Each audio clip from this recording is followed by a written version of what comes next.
bahkan madrasatul ula, ya, madrasatul ula lil aulad, ya, bagaimana al-ummu seorang ibu itu menjadi madrasatul ula, menjadi sekolah pertama lil auladi bagi anak-anak.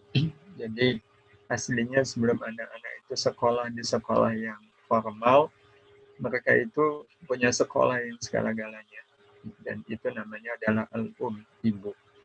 Dan anak-anak itu sudah menjadi murid bagi al-um sejak dalam kandungan sebenarnya. Ya, sejak dalam kandungan. Karena itu kita sebenarnya mengenal konsep pendidikan anak di dalam kandungan. Ya. Wujudnya adalah lewat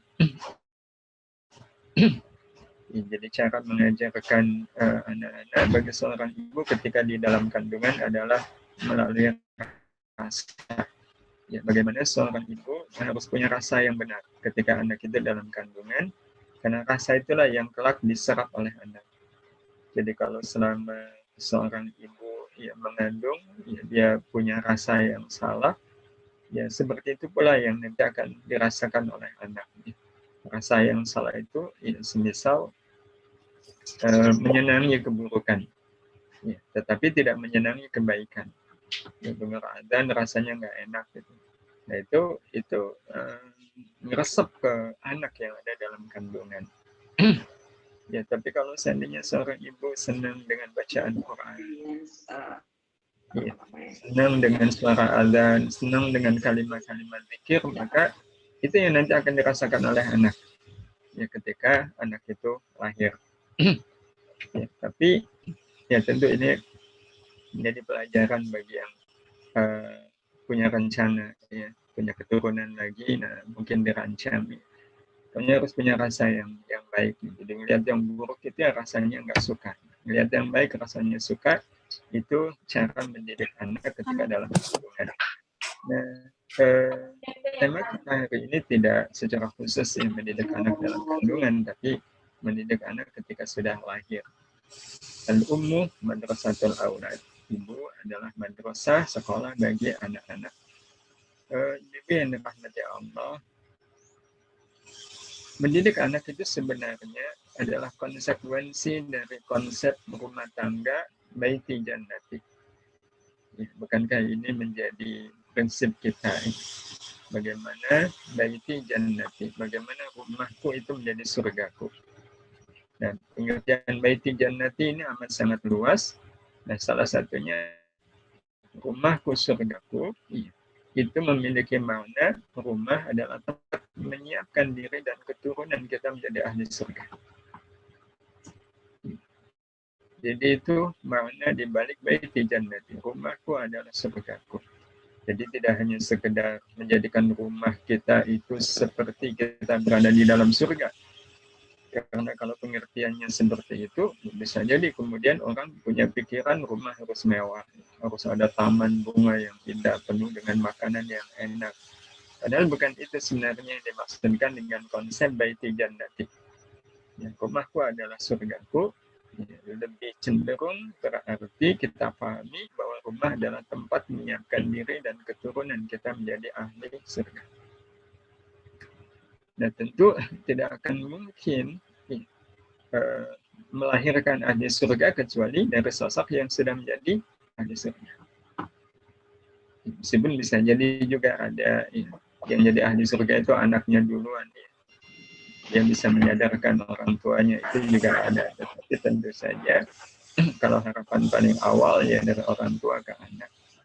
Nah, ibu yang dirahmati Allah Subhanahu wa taala, baiti jannati ini sebenarnya adalah bagian dari rumah tangga berkah. Jadi salah satu wujud dari berkahnya rumah tangga adalah menjadikan rumah tangga itu betul-betul jannah. Nah, jannahnya tidak dalam bentuk sekali lagi makanan yang enak, minuman yang lezat, enggak. Tetapi dengan terlihat anggota rumah tangga itu betul-betul pantas untuk disebut sebagai ahlul jannah. Pantas untuk disebut sebagai ahli surga. Nah, ini yang dirahmati Allah. Nah, konsep berkah dalam rumah tangga itu sebenarnya adalah konsep yang dulu sudah sama-sama kita terima dari doa yang dimunajatkan, yang hadir mendoakan kita dengan doa barakallahu laka wa baraka alaika wa jama'a bainakuma fi khair. Jadi kita ingin berkah doa yang disampaikan oleh orang-orang yang hadir mengucapkan selamat ini berhenti hanya sebatas doa mereka. Setelah kita doakan, tentu menjadi kewajiban bagi kita untuk menjadikan hidup kita sesuai dengan doa yang dipanjatkan oleh orang-orang yang menyampaikan doa mereka. Nah, caranya adalah dengan kita memahami hakikat berkah. Rumah tangga berkah itu rumah tangga yang seperti apa? Rumah tangga berkah adalah rumah tangga yang ziyadatul khair alal khair. Bertambahnya kebaikan di atas kebaikan dalam rumah tangga. Inilah yang dimaksudkan dengan rumah tangga berkah. Ziyadatul khair alal khair. Bertambahnya kebaikan di atas kebaikan dalam rumah tangga. Nah, ini yang kemudian akhirnya menjadi pijakan bagi kita untuk membangun seperti apa rumah tangga yang sesuai dengan apa yang dituntunkan oleh Allah Subhanahu wa taala di Quran ataupun yang diajarkan oleh Nabi kita Muhammad sallallahu alaihi wasallam. Kata kuncinya sebenarnya sederhana. Bagaimana rumah tangga kita menjadi rumah tangga yang berkah. Anak-anak kita menjadi anak-anak yang berkah.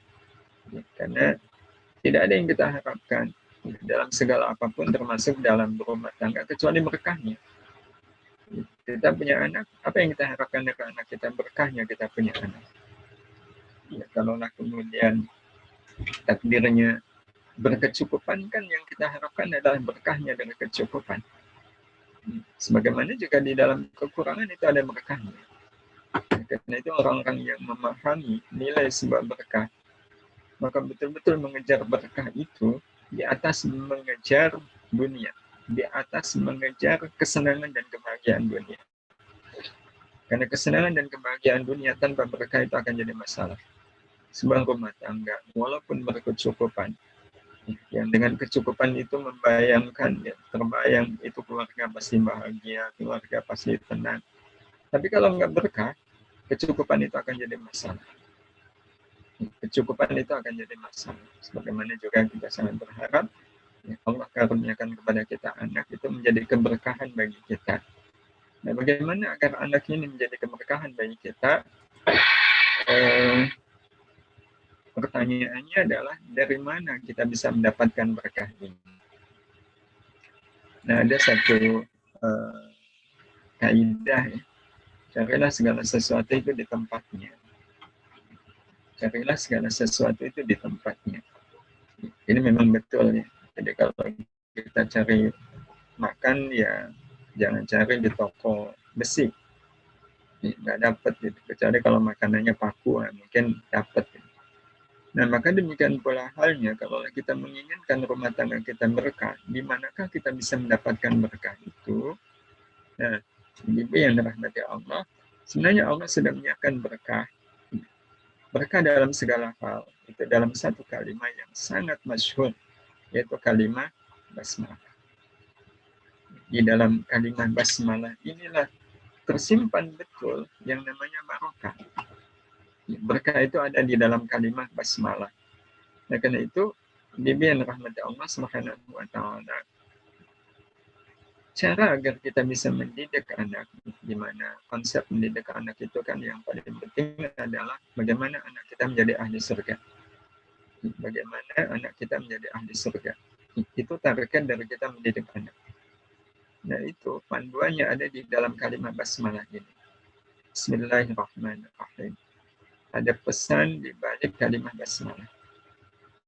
Ada pesan di balik kalimat basmalah. Pesan ini yang nanti akan kita gunakan sebagai konsep mendidik anak kita dengan target sekali lagi menjadi ahli surga. Targetnya adalah menjadi ahli surga. Karena itu ini bagian dari orang tua yang insya Allah salih adalah orang tua yang setidaknya pernah menyampaikan pesan ini kepada anak-anaknya. Ya, nah, Bapak, Ibu menyekolahkan kamu di sekolah Islam ini, atau dimanapun ya, bisa jadi pesantren kan. Iya. Kamu tahu kenapa Bapak Ibu menyekolahkan di sekolah ini? Itu tujuannya satu aja, agar Bapak Ibu bisa melihat kembali kamu nanti di surga, bisa ketemu lagi denganmu nanti di surga. Itulah orang tua yang bertanggung jawab. Iya. Itu orang tua yang bertanggung jawab. Karena itu bukan termasuk orang tua yang bertanggung jawab kalau kemudian dia mengatakan, nah, tahu nggak Bapak Ibu menyekolahkan kamu di sekolah ini, kamu tahu di sekolah SPP-nya mahal, mahal banget. Kamu tahu kenapa Bapak Ibu menyekolahkan kamu di sini? Agar kamu jadi orang yang keren, agar kamu bisa menjadi banggaan Bapak Ibu. Kalau Bapak Ibu ketemu dengan teman-teman, nih anak saya di sekolah mahal, itu orang tua yang tidak bertanggung jawab. Orang tua yang bertanggung jawab adalah saja. Nah, Bapak Ibu mengajarkan kamu Quran, Bapak Ibu mengajarkan kamu Islam, Bapak Ibu nyuruh kamu sholat, Bapak Ibu nyuruh kamu menutup aurat, Bapak Ibu nyuruh kamu taat. Itu tujuannya satu aja, biar nanti Bapak Ibu bisa ketemu lagi dengan kamu di surga. Dan itu dasar asasinya adalah ada di balik Bismillahirrahmanirrahim ini. Nah, inilah yang kita ingin pahami sebentar. Bismillahirrahmanirrahim sering diartikan dengan menyebut nama Allah yang Maha Pengasih, Maha Penyayang. Bibi yang dirahmati Allah terkait dengan Bismillah ini, Nabi kita Muhammad Sallallahu Alaihi Wasallam pernah menyampaikan satu pesannya. Pesan beliau adalah kullu amrin dhibalin la yubda'u fihi bi Bismillahirrahmanirrahim fahuwa aqta'. Setiap urusan yang baik. Ya, apa saja urusan yang baik itu? Bisa jadi itu makan, minum, itu kan urusan yang baik. Karena makan, minum itu baik untuk tubuh.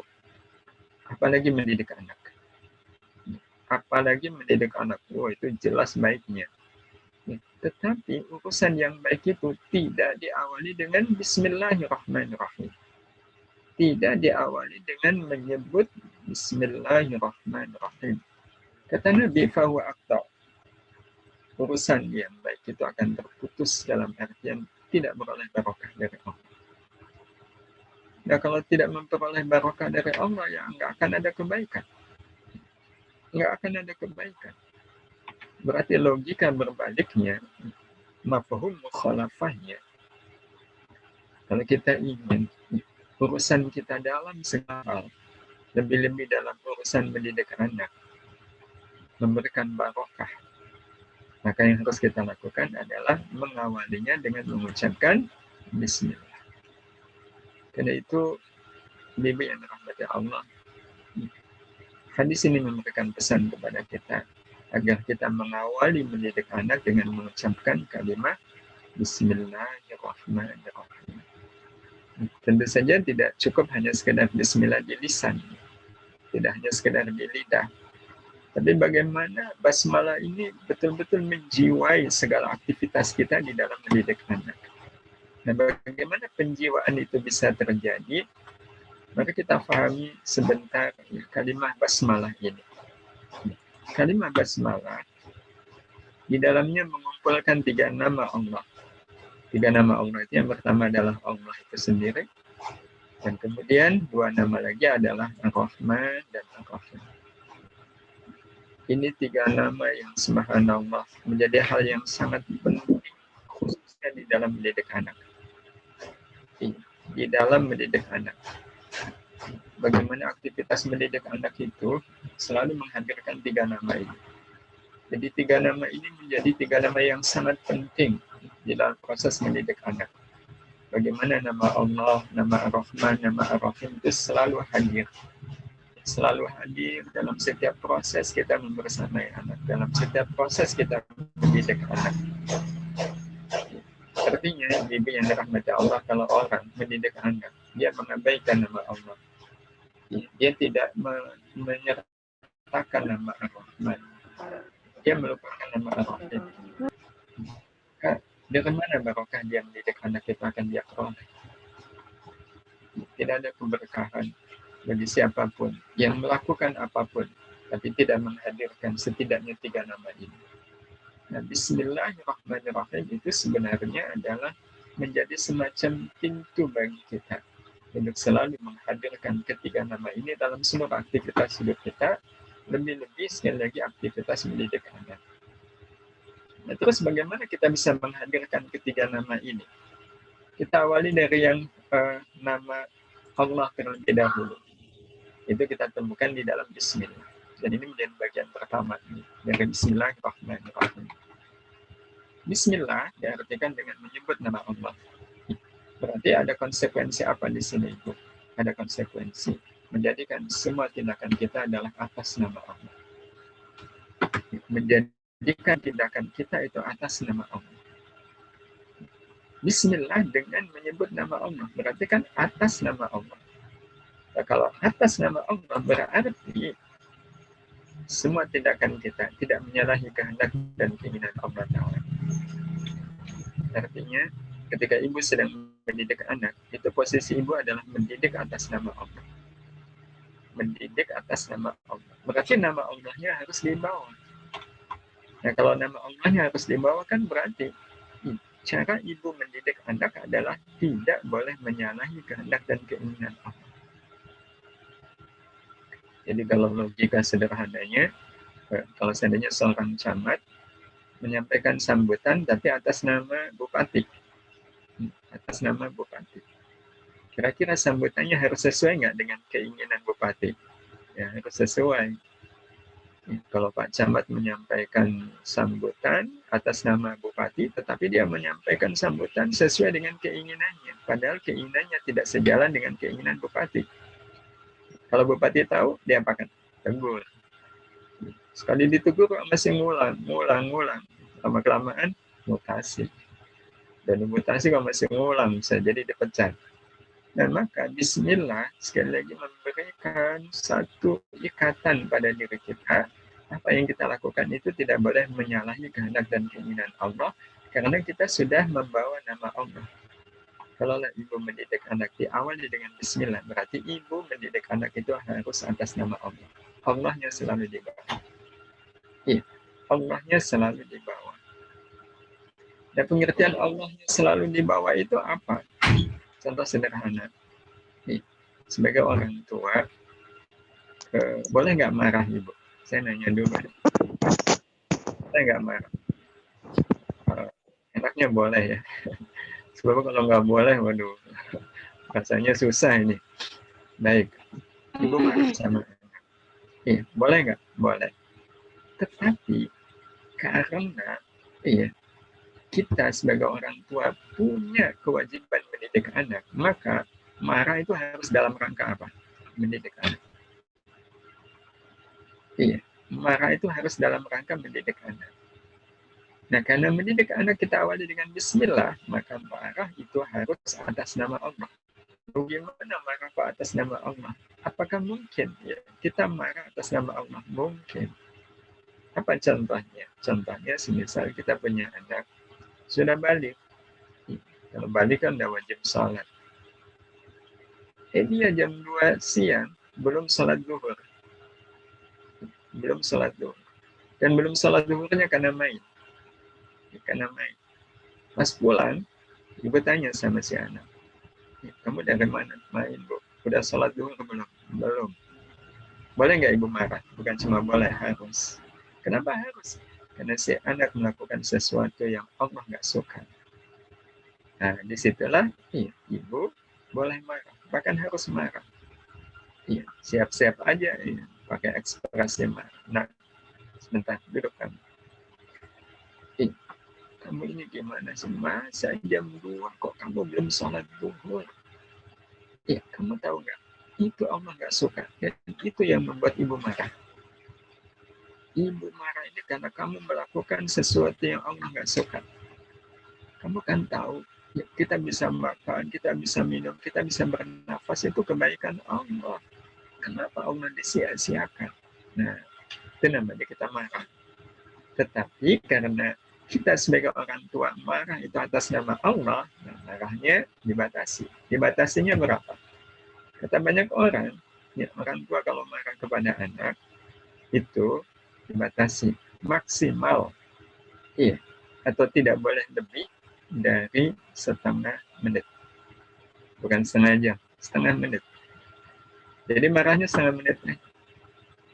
Jadi sambil marah itu ibu harus ngeliat jam. Ya Allah, ini tinggal 10 detik. Tuntaskan marahnya. Begitu sudah setengah menit, ibu ganti. Dah sekarang kamu sholat. Ya, taubat kepada Allah, minta ampun ke Allah. Gak usah minta maaf ke ibu. Karena kamu salahnya ke Allah. Ya, sana minta maaf ke Allah, sungguh-sungguh. Ya, nah kalau kamu sudah sholat, sudah taubat, ibu sudah siapkan untuk kamu makanan yang paling kamu sukai. Wah, kalau ibu marahnya begitu, itu ada kesan nggak ke anak? Kesannya adalah sentuhan. Ibu-ibu yang dirahmati Allah Subhanahu wa Ta'ala, lebih dari itu, Bismillah dengan menyebut nama Allah, kita tahu, ya, nama Allah itu apa? Nama Allah adalah nama yang menyimpan segala keagungan, kebesaran, dan kesempurnaan Allah. Ini kalau betul-betul kita memahami makna di balik nama Allah. Jadi nama Allah itu, ibu sekalian, bukan sekedar asal nama, enggak. Betul-betul nama yang menyimpan segala keagungan, kebesaran, dan kesempurnaan Allah. Seorang Syekhul Azhar Mesir, beliau Syekh Mutawalli Sya'rawi, menyebutkan di kitab beliau Asma'ullah al-Husna tentang nama Allah ini.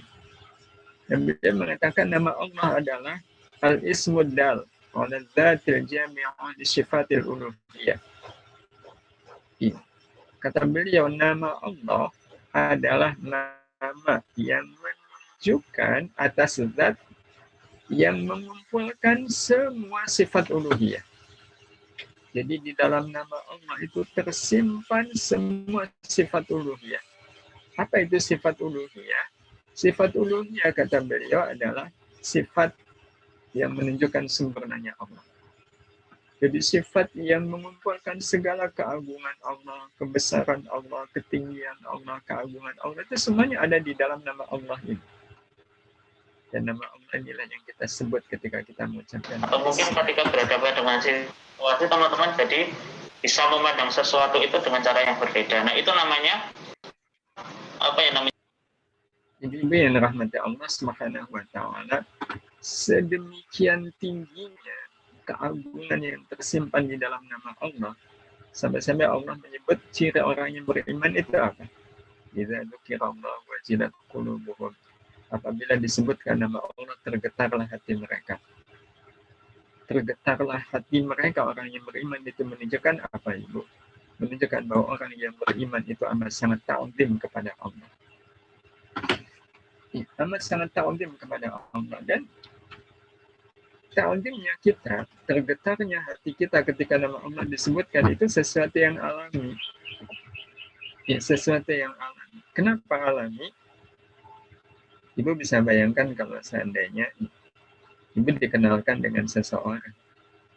Iya, Ibu kenalkan, ini Jenderal Budi. Dikenalkan, ini Jenderal Budi. Disebut Jenderal. Kira-kira ada perasaan apa kita kepada beliau ini? Dan ini istri beliau. Ya, berarti istrinya Jenderal. Mungkin nggak hati kita rasanya biasa aja? Enggak. Kenapa? Nah, Jenderal. Ya iya, kenapa? Disebutkan Jenderal kok kemudian kita seperti tiba-tiba itu kayak jadi menunduk. Kita melihat beliau seperti orang yang besar. Kenapa? Karena kan kita tahu arti Jenderal. Kita tahu arti Jenderal. Kita ta'zim nggak sama beliau? Ta'zim. Jenderal. Iya. Karena kita tahu di dalam kata Jenderal itu menyimpan segala hal-hal yang menunjukkan ketinggian, ya, kebesaran, kekuasaan. Itu cuma nama Jenderal, dan itu karena kita tahu artinya. Tapi kalau kita nggak tahu arti Jenderal, ya biasa-biasa aja. Maka sebenarnya sama, orang yang tahu makna Allah betul-betul, itu ta'zim nggak bisa ditahan. Dan nama Allah ini yang kita sebut di dalam kalimat Bismillah. Itu artinya apa, Ibu? Artinya Kalaulah bismillah ini menjadi awal kita mendidik anak, maka apapun yang kita lakukan terhadap anak adalah wujud ta'zim kepada Allah. Dan inilah konsep pendidikan yang diajarkan oleh Islam. Apapun yang kita lakukan terhadap anak adalah wujud ta'zim kepada Allah. Wujud ta'zim kepada Allah. Nah, wujud ta'zim kepada Allah, realisasinya bagaimana? Nah, ini bagian dari mendidik anak karena ta'zim. Mendidik anak itu menjadi amal itu sendiri yang kita lakukan karena ta'zim kepada Allah. Kriterianya ada 4. Yang pertama, beramal untuk anak semata karena Allah suka. Jadi nggak ada motif kita ngedidik anak itu kecuali karena Allah suka. Jadi kalaulah ibu ngajarkan anak Al-Quran, itu yang ada dalam pikiran kita adalah karena Allah suka anak saya baca Quran. Allah suka kalau anak saya bisa baca Quran. Nggak ada motif lain kecuali semata-mata karena Allah suka. Semata-mata karena Allah suka. Hanya semata-mata karena Allah suka. Jadi yang rahmat Allah Subhanahu wa taala. Jadi nggak ada kemudian ibu kenapa ibu menyekolahkan anak di sekolah tahfidz gitu. Terus ada ungkapan ya biar anak saya jadi kebanggaan dan di kalangan ibu-ibu. Ini anak saya udah hafal juz amma. Enggak, itu bukan ta'zim, itu berarti mendidik anak nggak pakai bismillah. Kalau pakai bismillah betul-betul apapun yang kita lakukan untuk anak itu semata-mata karena Allah suka. Jadi contoh lainnya ibu membelikan baju untuk anak. Nah, itu harus ada nilai ta'zimnya ke Allah. Kenapa ibu kok membelikan baju untuk anak mahal pula? Soalnya teman anak-anak saya itu bajunya keren-keren ya. Nah, saya kalau lihat anak saya pakai baju nggak keren tuh kasihan. Ya biar nggak kalah lah dengan mereka. Makanya saya mau beli baju yang mahal. Nah, itu berarti kita membelikan baju untuk anak itu nggak ada nilai ta'zim. Dan biar ada nilai ta'zimnya, saya sengaja beli baju yang mahal untuk anak saya, biar dipakai sholat, biar dipakai buat ngaji, biar dipakai buat menuntut ilmu, biar dipakai untuk menghormati tamu. Nah, itu berarti kita membelikan baju untuk anak adalah karena ta'zim. Jadi apapun yang kita lakukan untuk anak, itu harus sekali lagi karena Allah suka. Nggak ada motif lain kecuali satu aja, karena Allah suka. Kalau Allah nggak suka, ya saya juga nggak akan melakukan. Saya nggak akan melakukan apa yang Allah nggak suka. Kaitannya dengan Anda. Hanya melakukan yang Allah suka aja. Dan karena itu kemudian saya melakukannya untuk Anda. Yang kedua, dengan cara yang paling Allah suka. Jadi kalau kita mendidik anak betul-betul dengan cara yang paling Allah suka. Dengan cara yang paling Allah suka. Kalau Allah sukanya dengan kelembutan, ya kita lakukan dengan kelembutan. Ini yang kedua. Berusaha untuk mencari cara yang paling Allah Subhanahu wa taala suka. Kemudian yang ketiga, dengan hati yang sangat suka. Jadi nggak merasa bahwa anak itu beban. Jadi yang ada adalah suka. Meskipun mungkin kadang anak ada rewelnya, ya, ada bikin jengkelnya, bahkan ada bikin marahnya. Ya, hati kita suka. Ya, kenapa? Ya, karena memang di dalam beramal kepada anak, apalagi mendidik anak, itu sesuatu yang sangat disukai oleh Allah Subhanahu wa taala. Ya, bisa jadi mungkin ibu lagi capek gitu. Tiba-tiba anak bilang, ajarin aku dong huruf hijaiyah, ajarin aku dong surat Al-Fatihah. Capek, tapi ini mendidik anak. Ini sesuatu yang disukai oleh Allah. Kita akan lakukan dengan hati yang sangat suka. Itu berarti kita ta'zim ke Allah. Tapi kalau kemudian menjadi beban, anak saya kok susah sekali diatur, kemudian jadi beban, itu berarti belum ada rasa ta'zim. Belum ada rasa ta'zim ke Allah Subhanahu wa ta'ala. Dan yang terakhir, bibi yang rahmat Allah, nggak ada yang kita harapkan dari semua yang kita lakukan kepada anak kecuali yang Allah suka. Kecuali yang Allah suka. Jadi betul-betul seperti yang di awal tadi kita sampaikan. Saya nggak punya harapan dari saya mendidik anak, menyekolahkan anak, pesantrenkan anak. memberikan ini itu kepada anak, kemudian apa yang menjadi kebutuhan anak, kecuali saya berharap yang Allah sukanya, kecuali berharap yang Allah suka. Itu harapan kita. Jadi tidak ada kemudian ya biar anak jadi kebanggaan saya, ya biar nanti masa tua saya dibersamai oleh anak, ya nanti biar masa tua saya dirawat oleh anak. Ya, harapan kita menjadi anak adalah yang Allah suka. Nah, yang Allah suka itu apa, Ibu? Sebenarnya yang Allah suka adalah kalau kita melakukan apapun semata-mata karena ingin mendapatkan rahmat Allah. Ingin mendapatkan rahmat Allah. Jadi kita menyekolahkan anak itu harapan kita satu aja. Mudah-mudahan Allah merahmati saya dan merahmati anak-anak saya. Kita panggilkan guru ngaji untuk anak kita karena kita mungkin belum ada kesempatan untuk mendidik anak langsung karena berbagai alasan. Nah, sengaja panggilkan guru ngaji untuk anak saya baca Al-Qurannya bagus, itu nggak ada harapan kecuali ya biar Allah merahmati. Jadi bukan biar menang lomba, enggak. Biar Allah merahmati. Biar Allah merahmati. Itu harapan pendidikan rahmat Allah ketika kita mendidik anak. Agar Allah merahmati. Nah, agar Allah merahmati inilah yang kemudian menjadi prinsip baik kita menjaga agar pintu surga bernama anak selalu dalam keadaan terbuka. Ini inti dari Bismillah. Jadi kita mendidik anak itu sebenarnya tujuannya adalah menjaga agar pintu surga bernama anak selalu dalam keadaan terbuka. Ini yang kita maksudkan dengan rahmat Allah. Karena besok kita kan akan masuk surga bukan karena amal kita. Bukan karena amal siapa-siapa. Tapi kita masuk surga itu adalah karena rahmat Allah. Karena kita masuk surga karena rahmat Allah, ya betul-betul kita jaga rahmat Allah ini. Rahmat Allah bernama anak menjadi pintu surga yang selalu dalam keadaan terbuka. Meskipun kita sebenarnya punya dua, ya banyak sih sebenarnya, tapi dalam posisi kita sebagai orang tua harus menjadi pintu surga bagi kita. Sebagaimana kalau kita masih punya orang tua, kita juga harus menjadikan orang tua itu pintu surga yang selalu dalam keadaan terbuka untuk kita.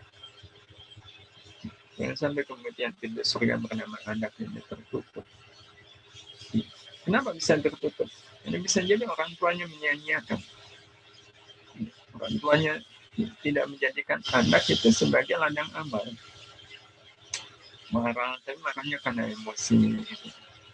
Nggak diajarin Quran, nggak diajarin fikih, malah dikasih HP dan biarkan anak itu. Nah, itu berarti tidak menjadikan anak sebagai pintu surga yang selalu dalam keadaan terbuka. Nah, kembali kepada rahmat tadi, ya, rahmatnya Allah.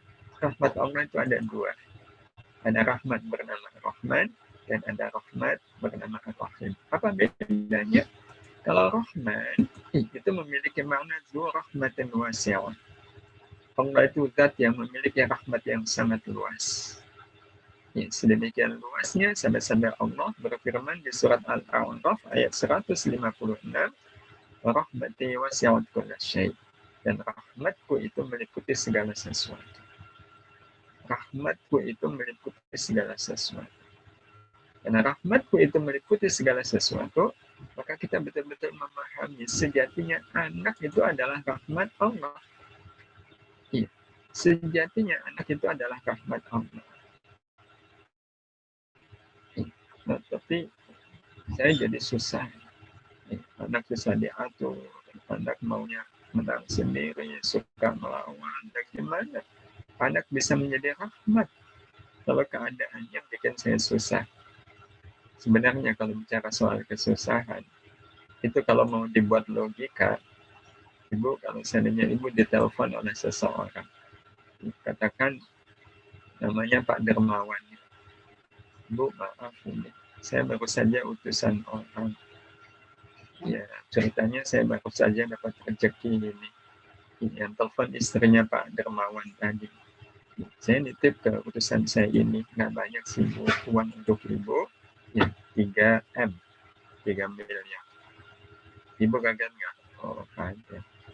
Tapi ibu dermawan tadi bilang, tapi maaf ya Bu, utusan saya ini orangnya kasar. Dia ngetuk pintu itu tapi jatuhnya gedor-gedor. Jadi kalau pintu rumah ibu digedor-gedor itu tandanya utusan saya sudah sampai ke ibu, tolong dibuka saja karena saya nitip uang 3 M untuk ibu. Ya kira-kira 15 menit lagi nyampe ke rumah ibu. Nah, ketika saya dapat berita ini, apa yang dilakukan oleh ibu? Kan menunggu. Menunggu apa? Menunggu pintu rumah digedor. Betul? Sebenarnya kalau pintu rumah kita digedor dengan keras itu kita suka nggak? Ya enggak. Cuma karena kita sudah dikasih tahu oleh Ibu Darmawan, begitu ada orang menggedor pintu kita dengan keras, kita segera membuka enggak? Ya. Dan begitu dibuka ternyata betul utusannya Bu Darmawan tadi orangnya kayak gini. Pertanyaannya, ridhokah kita atas kedatangannya? Jelas ridho. Iya. Perlukah kita bersabar menghadapi kedatangannya atau langsung bersyukur? Bukankah kita langsung bersyukur? Kenapa? Karena kita akan dapat uang 3. Sebenarnya itu yang sama dengan kesusahan. Tahukah kita ibu-ibu yang dirahmati Allah Subhanahu wa taala, kesusahan adalah utusan Allah. Karena yang memang ngirim kesusahan kan Allah yang diperintah mengantarkan kunci surga untuk kita. Mengantarkan kunci surga untuk kita. Dan itu ridhokah kita atas datangnya kesusahan. Termasuk nanti, berarti kalau begitu, ibu yang dirahmati Allah, anak adalah rahmat Allah yang Allah titipkan kepada kita. Kalau kemudian ada kesusahan dalam mendidik anak, maka sebenarnya kesusahan mendidik anak itu juga adalah bagian dari rahmat Allah. Inilah yang membuat kita, ibu yang rahmat Allah, nggak pernah mengeluh di dalam mendidik anak. Dan ini menjadi modal yang sangat penting. Bagaimana ibu tidak menunjukkan keluh kesah di hadapan anak, ketika mendidik anak. Nggak menampakkan keluh kesah. Anak disuruh baca Quran, itu nggak mau. Bagaimana kemudian ibu tidak menampakkan keluh kesah? Tidak juga menampakkan wajah yang nggak suka. Kalaupun menampakkan wajah nggak suka itu, ya tidak emosional. Enggak. Jadi kayak acting, kayak sandiwara gitu. Ya, tapi terus gigih membersamai anak. Tahukah apa yang dilakukan oleh ibu? Itu menunjukkan ibu pribadi yang penuh dengan apa? Penuh dengan kasih sayang. Dan memang salah satu ciri tanda bahwa pribadi itu mendapatkan rahmat Allah adalah menjadi pribadi yang penyayang. Menjadi pribadi yang penyayang. Ibu yang dirahmati Allah, karena itu Ar-Rahman membuat kita menerima dengan lapang apapun akibat dari amal baik kita, baik manis maupun pahit, karena manis pahitnya balasan amal baik adalah manifestasi dari Ar-Rahman yang Allah SWT. Jadi kita betul-betul fokus kepada amal. Soal hasil itu urusan Allah Subhanahu wa taala. Kalaulah hasilnya manis itu rahmat Allah, kalaulah hasilnya pahit itu juga rahmat Allah. Jadi kita tidak pernah merasa gagal dalam mendidik anak. Ya, karena anak itu tumbuh. Kalau hari ini belum mau, itu soal waktu aja. Tetap kemudian kita berusaha membersamai. Tidak kemudian Allah nggak mau ngapain gitu ya. Diajarin Quran nggak mau, udah biarin aja, enggak. Itu berarti pribadi yang belum mendapatkan ar-Rahmannya Allah Subhanahu wa taala. Tugas kita adalah beramal. Soal hasil, Allah Subhanahu wa taala yang menjadi kewenangannya. Dan terakhir adalah ar-Rahim. Nah, kalau ar-Rahim itu maknanya dua rahmatin daimah. Zat yang memiliki rahmat yang langgeng. Sehingga ar-Rahimnya Allah itu nggak cuma di dunia, tapi juga sampai di akhirat. Nah, terus bagaimana kita bisa mendapatkan ar-Rahimnya Allah? Di surat Al-A'raf ayat 56, Allah mengatakan, Inna rahmatallahi qaribun minal muhsinin.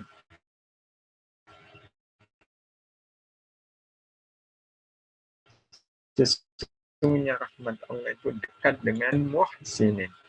Siapa muhsinin? Orang yang selalu berbuat ihsan. Apa itu ihsan?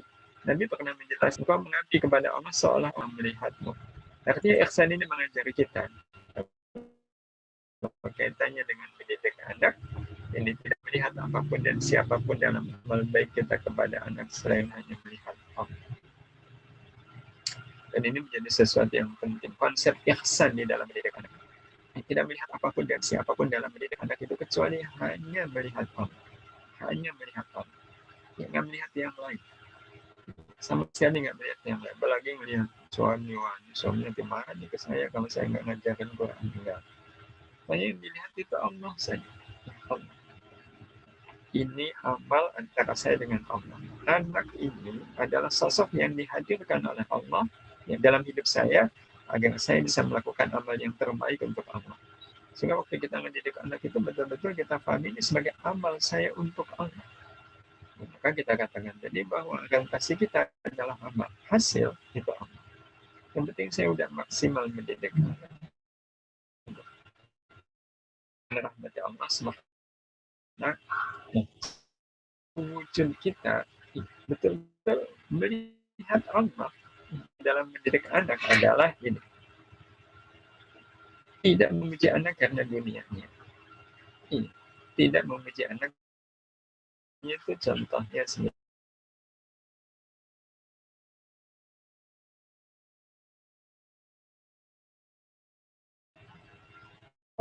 Itu mengajarkan kepada kita untuk jangan menggunakan dunia. Kenapa?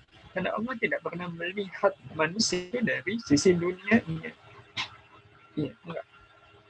Nah, kalau Allah saja tidak melihat manusia dari sisi dunianya, lantas kenapa kita melihat anak kita itu dari sisi dunia? Enggak. Kita enggak pernah memuji anak karena dunia. Nah, maka kalau seandainya anak kita sudah besar, kemudian bisa beli mobil mewah, apakah kita kemudian memuji anak? Kita bahkan justru bertanya kepada anak, nah, kamu bisa beli mobil mewah begini, kamu udah zakat belum? Kamu udah infak belum? Kamu udah wakaf belum? Nah, bagi bapak, bagi ibu musibah, kalau kamu bisa beli mobil mewah, tapi kamu belum infak, kamu belum sedekah, bahkan kamu belum zakat, bagi bapak ibu ini musibah. Iya, besok nanti bapak ibu, iya, kalaupun datang ke rumahmu tidak untuk melihat rumahmu, tidak untuk melihat mobilmu, bapak ibu akan masjid di mana kampung kamu berada. Kalau ternyata masjid di kampung kamu, rumah kamu lebih bagus dari masjid, semua bapak tidak bahagia, ibu tidak bahagia. Itu berarti itu kan betul-betul pegang, nggak memuji anak karena dunianya, nggak. Ya, pujilah anak itu karena akhirat. Pujilah anak itu karena akhiratnya. Nah, karena akhirat itu, semisal pujian apa? Salihah. Nah, itu pujian yang nanti akan menguatkan hati anak. Ya, menguatkan hati anak. Kalau pujian dunia itu akan menguatkan nafsu anak. Melemahkan hati anak. Karena hati itu kuat karena akhirat. Ya. Jadi anak kita bisa hafal juz amma semisal. Itu kan akhirat.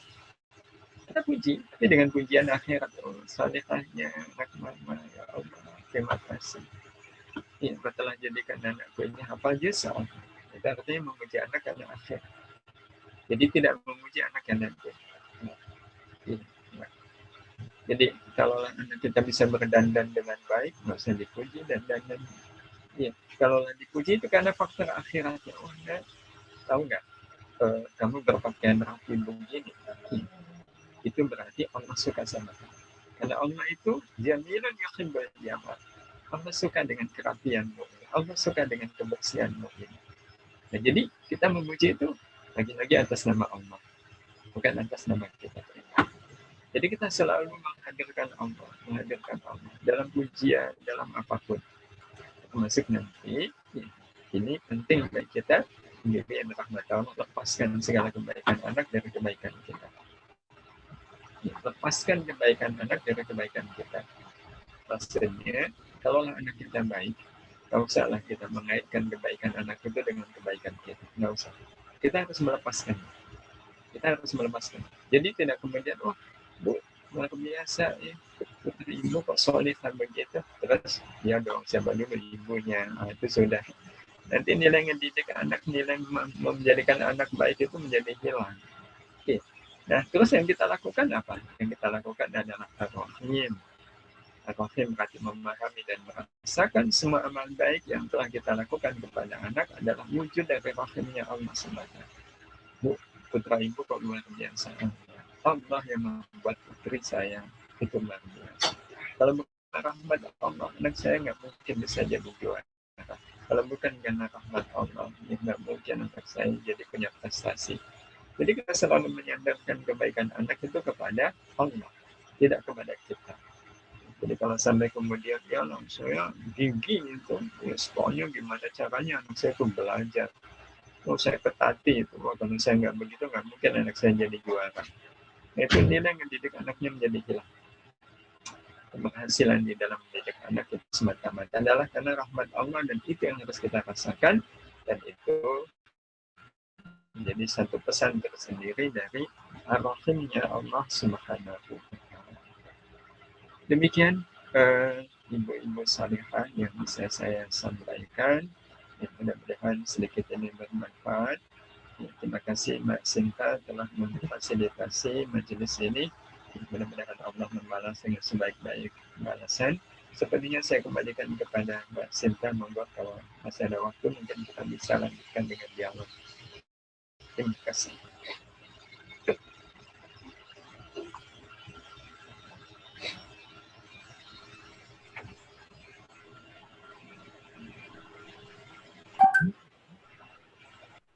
Alhamdulillahirrahmanirrahim.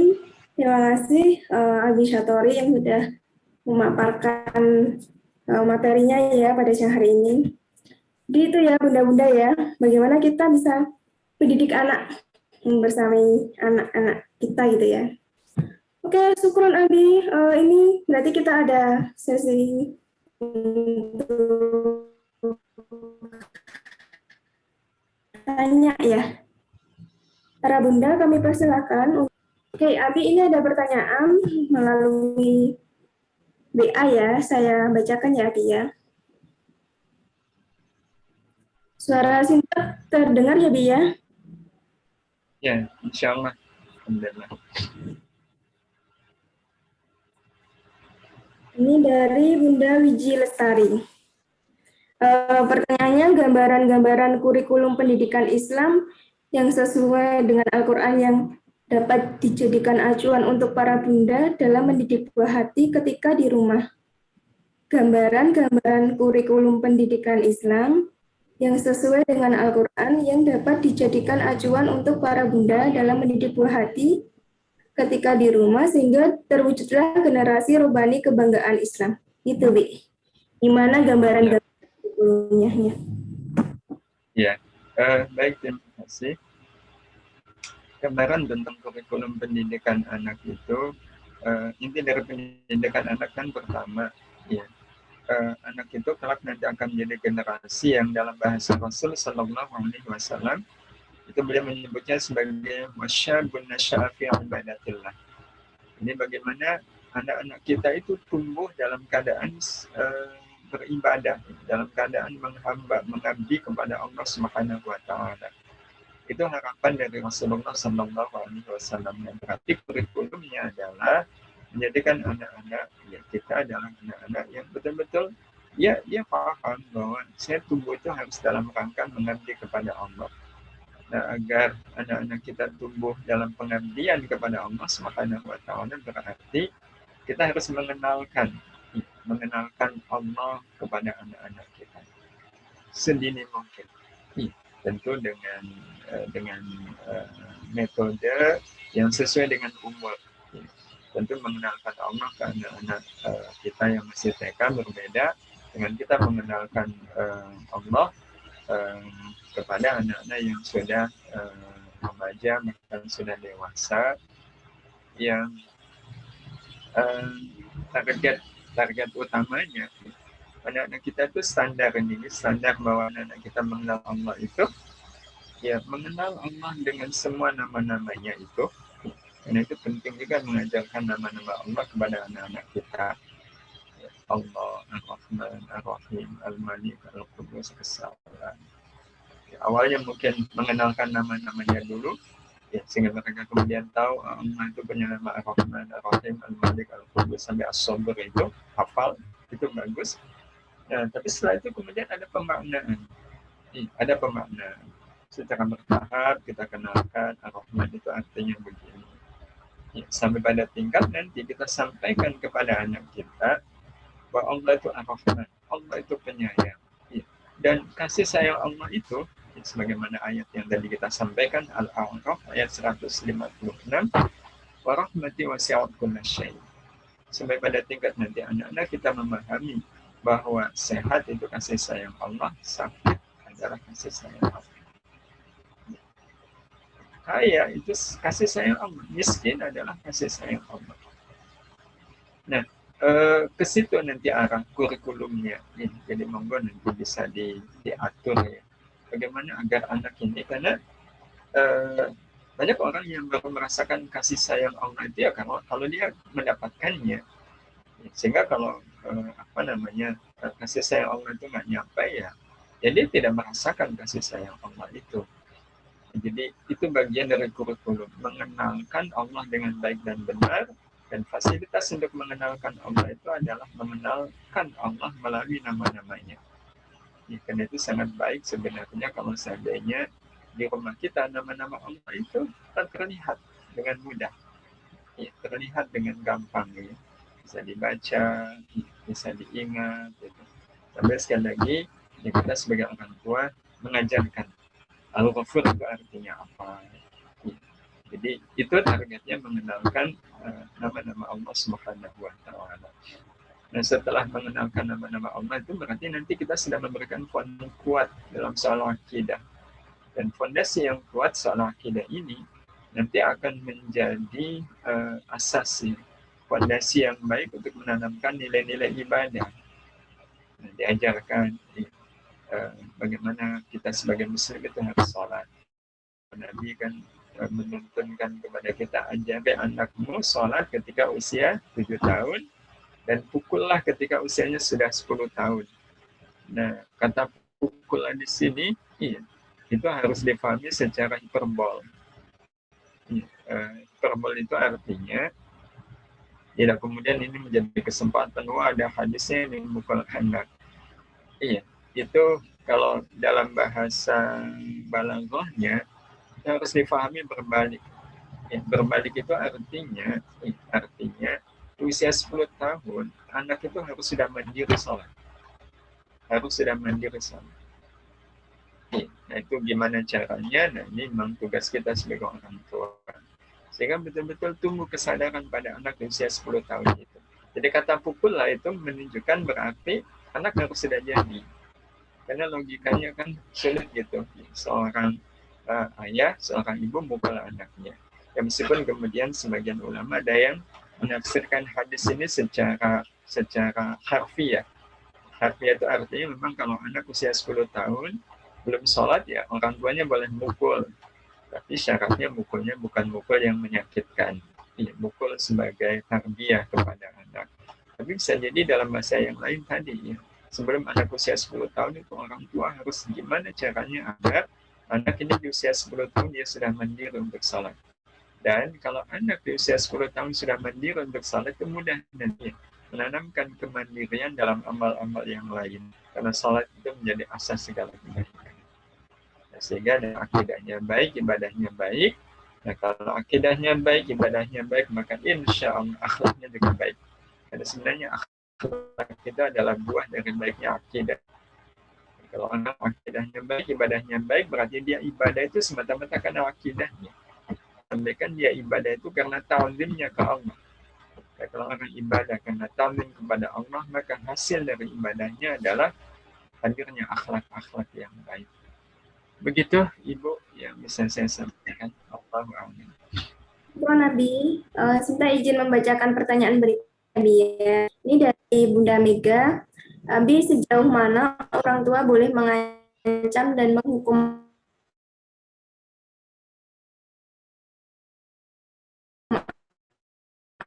anak dalam rangka mendidiknya? Seperti Ya, itu, Bi. mengancam, ya. Lebih cenderung cukup dengan melarang. Ya, tidak sampai pada tingkat mengancam atau menghukum. Ya, meskipun kalau memang tidak ada pilihan yang lain, tapi ini pilihan paling akhir dan boleh dikata hampir kalau orang tua yang betul-betul menggunakan metode marah yang tepat gitu ya, itu udah cukup.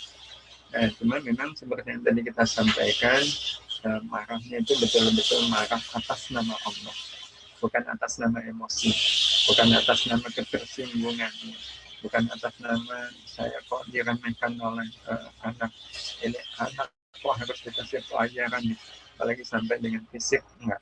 Iya, enggak. Ya, karena marah yang tidak terkontrol, iya, marah yang tidak terkendali, marah yang karena emosi itu bisa kemudian menimbulkan luka, ya, menimbulkan luka. Dan luka ini yang bisa jadi nggak gampang untuk disembuhkan. Ya, sampai anak besar kadang luka masa lalu ini masih teringat-ingat bagaimana dulu saya dihukum. Ya. Nah, jadi cukuplah dengan marah, tapi tadi ya metode marah yang ya betul-betul bismillahnya harus kuat. Marah atas nama Allah. Nah, atas nama Allahnya berarti saya marah karena anak melakukan sesuatu yang tidak disukai oleh Allah. Oke, sehingga kalau anak itu melakukan sesuatu yang tidak disukai oleh kita, itu sebenarnya ya kalau dikaitkan dengan Allah, yaitu hal-hal yang mubah lah, ya hal-hal yang mubah. Yang mubah itu semisal maksudnya tidak sampai mengundang Allah Subhanahu wa taala marah. Jadi kan kadang anak duduk di pintu gitu ya. Nah, sehingga menghalangi. Nah, karena kan orang tua jadi emosi karena sedang menghalangi. Cuma masalahnya kalau anak duduk di pintu, apa itu juga membuat Allah marah? Kan enggak. Ya. Nah, maka dalam posisi seperti ini mengingatkan tetap, tapi tidak harus dengan bahasa marah. Nah, cuma kalau sudah diingatkan, tapi kemudian tidak berubah, nah itu berarti sama dengan dia tidak taat sama orang tua. Nah, anak kalau nggak taat sama orang tua kan mengundang kemarahan Allah. Nah, sehingga kita marah itu bukan karena anak nggak taat sama orang tua, tapi kita sebagai orang tua marah kepada anak itu karena dia tidak taat kepada Allah. Meskipun tidak taatnya adalah tidak nurut orang tua. Ya, tetapi ini manajemen hati yang betul-betul harus jujur. Ya, kalau saya marah itu bukan karena perintah saya tidak dipenuhi oleh anak. Sebenarnya perintah saya nggak dipenuhi oleh anak itu nggak apa-apa. Cuma ini anak kan sudah melanggar apa yang diperintahkan oleh Allah untuk taat kepada orang tua. Jadi di titik ini memang kayak ada irisan gitu, ada tarik menarik. Ini sebenarnya saya marah karena saya atau lebih karena Allah. Nah ini semua tergantung pada bagaimana hati, kejujuran hati, dan Allah Maha tahu ya kejujuran hati kita bahwa kita marah itu bukan karena perintah kita tidak ditaati, karena anak sudah tidak taat kepada Allah Subhanahu wa taala. Nah itu jadi pastikan kita marah itu karena anak tidak taat kepada Allah. Yang kedua tadi metode marahnya adalah maksimal setengah menit. Setengah menit itu sudah cukup membuat kita ngos-ngosan juga ya. Apalagi marah nih 3 jam gitu, wah udah ya, bikin susah sendiri. Ya, jadi cukup setengah menit, tapi setelah itu endingnya adalah buat anak kembali bahagia. Jadi sehingga marahnya itu tidak menimbulkan luka, tapi menimbulkan sentuhan. Ya. Begitu Ibu Mega. Nabi, untuk jawabannya itu juga menjawab pertanyaan Bunda Wibit ya. Bunda Wibit miriplah pertanyaannya, memarahi anak ya seperti apa yang diperbolehkan ketika menghukum anak. Seperti itu ya Bunda Wibit ya. Ini ada pertanyaan berikutnya dari Bunda Kiki. Kita bacain ya Bina. Tadi bisa berikan gambaran teknis hari-hari yang bisa kita habiskan dengan bayi umur sekitar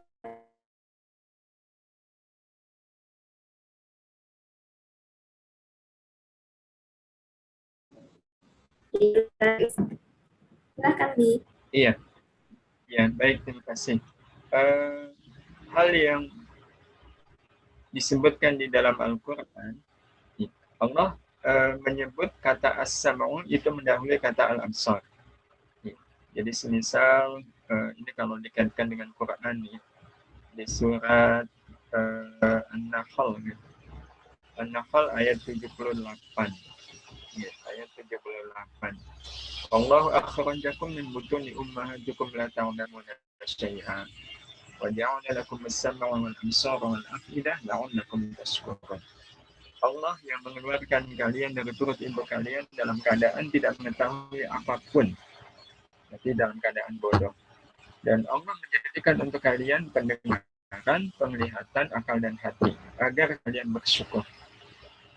Hal yang sama dan mirip Allah Subhanahu wa Ta'ala sebutkan juga di surat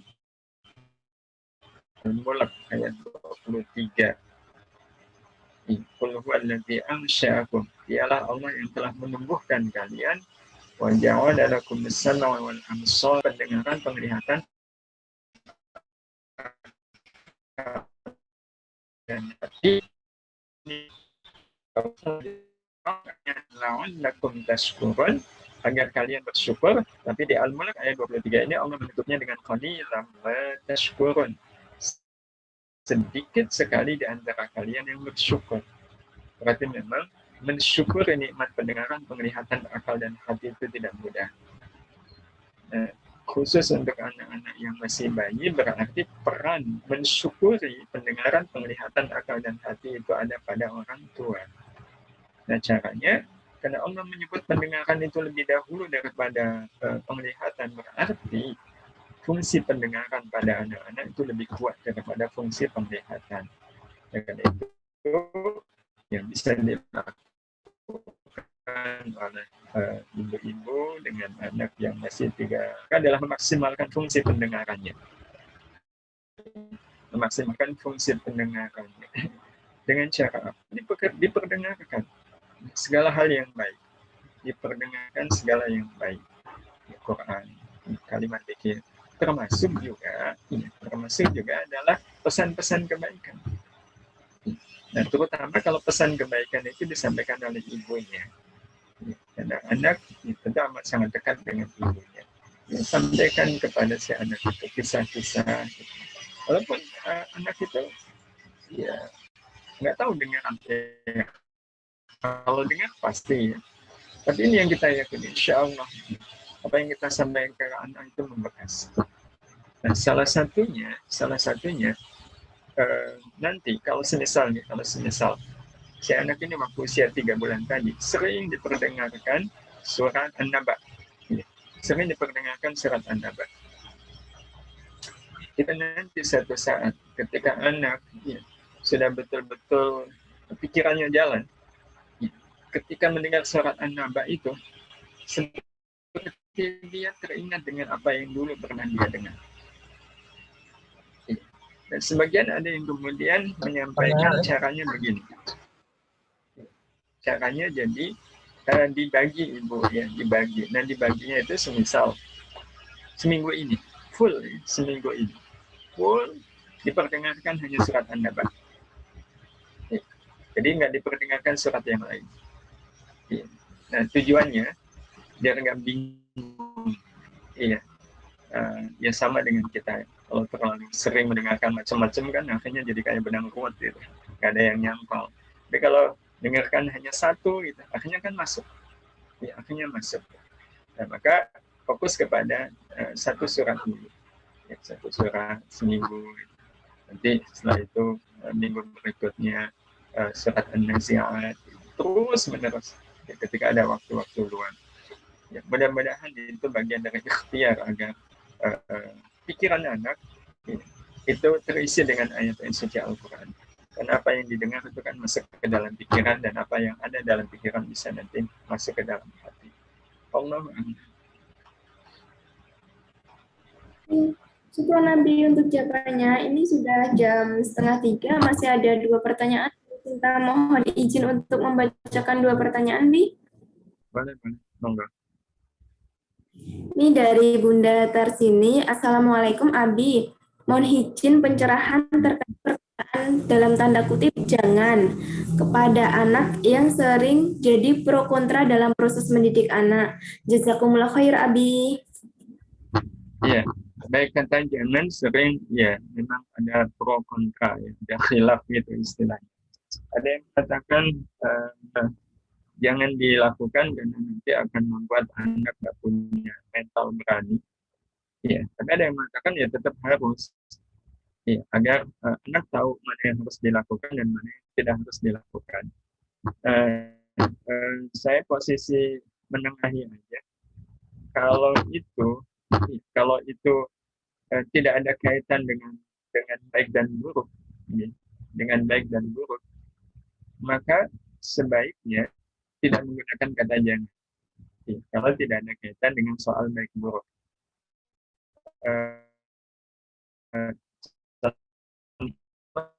Semisal yang tanggal kan nggak dosa, iya itu nggak ada urusan dengan baik dan buruk, maka kita tidak perlu menggunakan kata jangan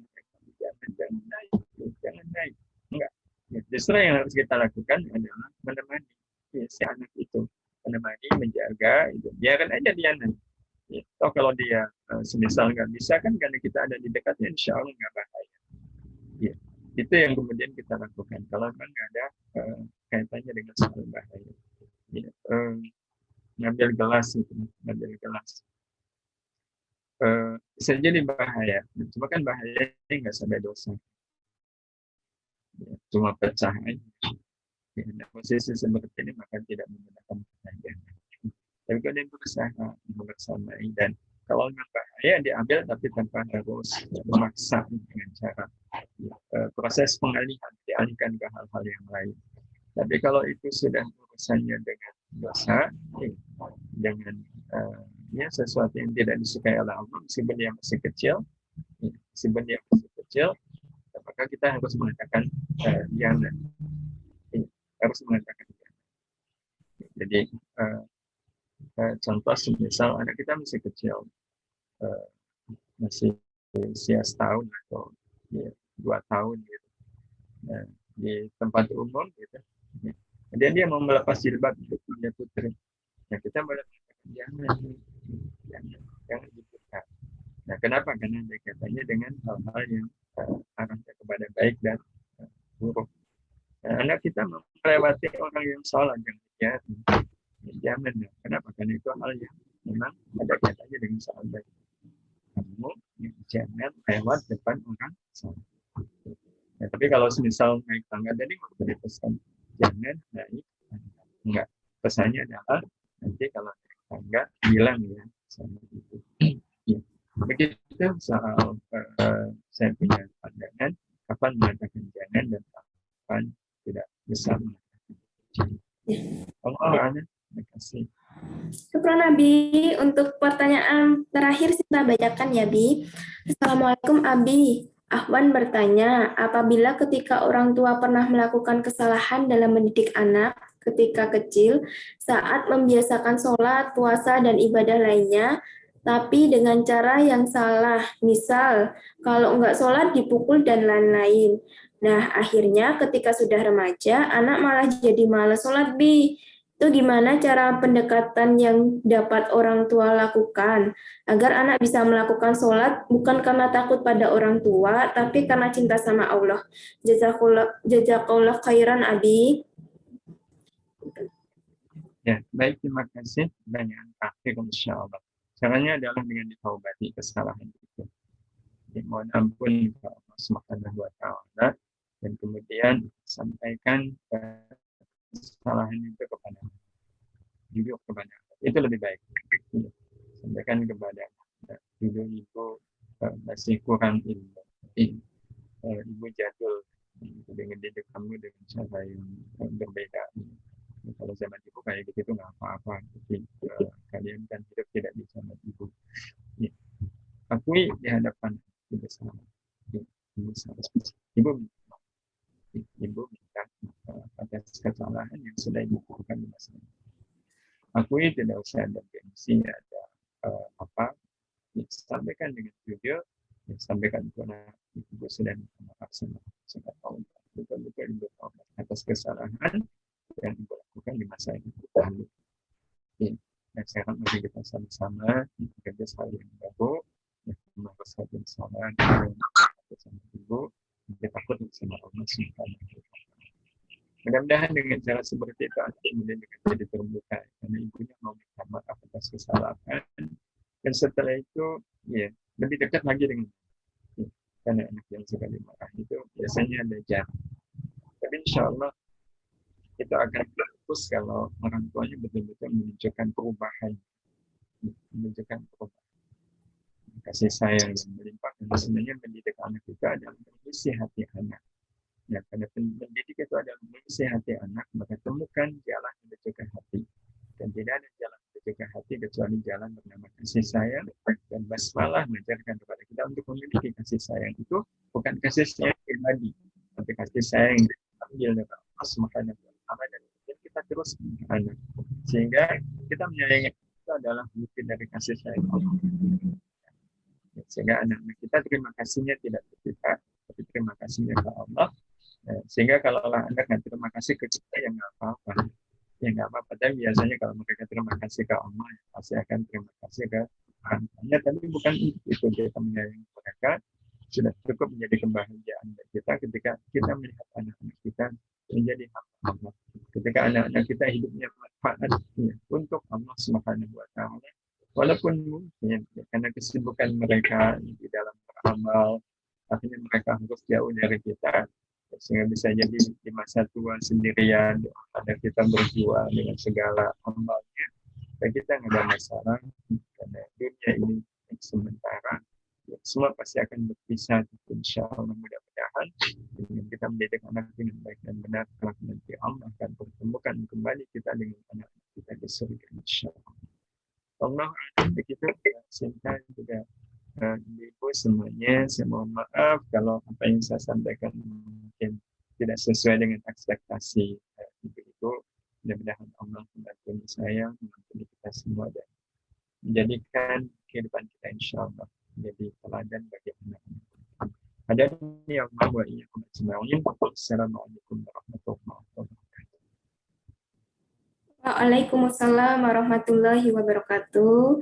Jazakallah khairan untuk Abi Satori yang sudah meluangkan waktunya pada siang hari ini untuk berbagi ilmu tentang bagaimana mendidik anak gitu ya. Yang pertama adalah dengan menyentuh rasanya gitu ya. Budak-budak hebat semuanya. Abi, sebelum kita akhiri kajian online pada siang hari ini, kita minta Abi untuk menutup acara dengan doa. Karena ini cinta rindu sama Abi gitu ya ketika kajian di Nurul Asri. Nah, biasanya kita menutup kajian dengan doa yang dipimpin oleh Abi. Mungkin untuk penutupan pada kajian online ini minta untuk ada doa penutup dari Abi. Tafadhal, Bi. Bismillahirrahmanirrahim. Alhamdulillah rabbil alamin.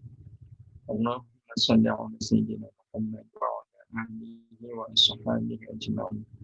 Rabbana hab lana min azwajina wa dhurriyyatina qurrata a'yun waj'alna lil muttaqina imama. Ya Allah, ampuni semua dosa dan kesalahan kami, terutama dosa dan kesalahan kami di dalam mendidik anak-anak kami. Ya Allah, ya Rahman, kuatkan kami dengan ilmu dan ilmu ya Allah. Ilmu yang membuat kami memiliki kelapangan untuk bisa menjadi jalan kebaikan bagi anak-anak kami. Izinkan kami bisa menjadi orang tua yang menjadi jalan bagi sampainya rahmat-Mu kepada anak kami ya Allah. Izinkan kami bisa menjadi orang tua yang bisa menjadi jalan kemuliaan dunia dan akhirat anak-anak kami. Izinkan ya Allah kami bisa menjadi orang tua yang bisa menjadi jalan surga bagi anak-anak kami ya Allah. Jalan surga bagi anak-anak kami. Izinkan ya Allah Engkau muliakan kebersamaan kami dengan anak-anak kami di dunia ini mulia.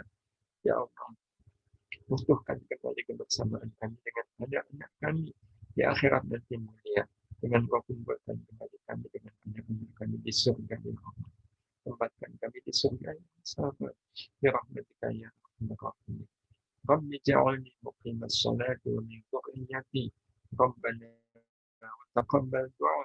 Rabbi awzi'ni أن أشكر نعمتك التي أنعمت علي وعلى والدي وأن أعمل صالحا ترضاه وأصلح لي في ذريتي إني تبت إليك وإني من المسلمين ربنا آتنا في الدنيا حسنة وفي الآخرة حسنة وقنا عذاب النار وصلى الله على سيدنا محمد وعلى آله وصحبه أجمعين والحمد لله Rabbil Alamin. Mudah-mudahan Allah mengabulkan doa-doa kita semua. Mohon maaf bila banyak salah dan khilaf, sekaligus saya mohon pamit Mbak Sinta. Semoga kalau mau dilanjutkan ke acara berikutnya. Assalamualaikum warahmatullahi wabarakatuh.